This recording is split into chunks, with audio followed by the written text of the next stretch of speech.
How to tell my late 20s F, old friend, late 20s F, that her boyfriend, 30s M, will not be invited to my wedding. Hi guys.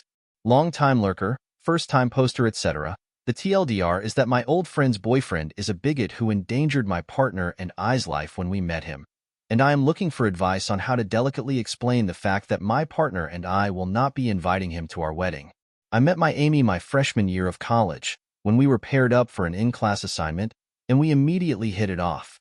We would have weekly study sessions, go dancing, have craft nights, go camping, went on road trips together, and overall cultivated a beautiful friendship. We also had really similar political beliefs and attended several protests together.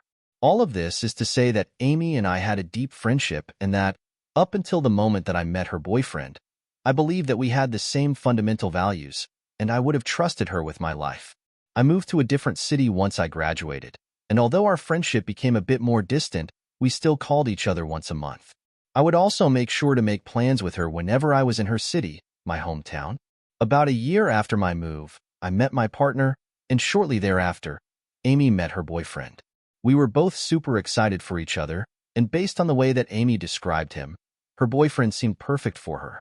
About 6 months after our respective relationships started, I invited my partner to come visit my hometown with me.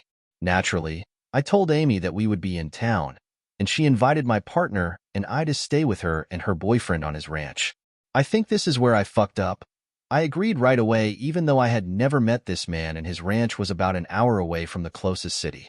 It truly didn't even cross my mind that anything could go wrong. The day of the trip comes and my partner and I have a lovely time driving to the ranch. We're both big road trippers. We arrive at the ranch, Amy greets us at the door, and she invites us to smoke some weed, my third mistake. About an hour later, Amy's boyfriend walks in and we have a nice conversation. Amy's boyfriend asks us if we want to go get dinner in town, about an hour's drive away, and we all agree. Amy, my partner, and I all pile into Amy's boyfriend's car and head to town. Once we sit down at the restaurant, Amy's boyfriend begins to drink. I'm not talking one glass of wine. I mean he has multiple servings of hard liquor. He also begins to try and pressure my partner into drinking. My partner and I both started feeling uncomfortable at this point, but we felt like we were stuck. There is no Uber in the middle of nowhere, and our car was back on the ranch, an hour's drive away. After dinner, both Amy and her boyfriend are really drunk. Amy's boyfriend insists on driving. His driving is incredibly erratic, swerving and speeding. He also begins to say really hateful things about Mexican people, I am Mexican, and basically implying that he could kill us and bury us in the desert. Thankfully, we make it back to the ranch in one piece.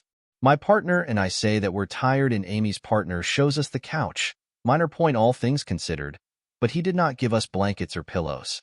This was the first moment my partner and I had been alone since we got there, and we both immediately agree that we're scared and need to get out of there as soon as we sober up. The next morning, Amy and her boyfriend are up before us. We talk for all of 3 minutes before her boyfriend makes a Holocaust joke. My partner is Jewish. Amy doesn't say anything, and to this day I'm not sure if that's because she didn't see the problem or because she didn't hear what he said. Her boyfriend has a really low voice and is kind of soft-spoken. I fake a phone call with a relative and say that we need to go due to a family emergency, and my partner and I immediately leave. Since then, Amy and I's relationship has become much more distant. I haven't been able to bring what happened up with her because it seems like every time I call her, her boyfriend is there, too. However, I don't think this conversation can wait anymore. My partner and I are planning on getting engaged in the next few months, and even though I would love to have Amy attend our wedding, my partner and I never want to see her boyfriend again, especially not at our wedding. Any advice on how to bring this up / which points to emphasize and which points to avoid? I know that I fucked up both by allowing my partner and I to be in such a dangerous, isolated situation, and also by avoiding this conversation for so many years. Any and all advice is greatly appreciated.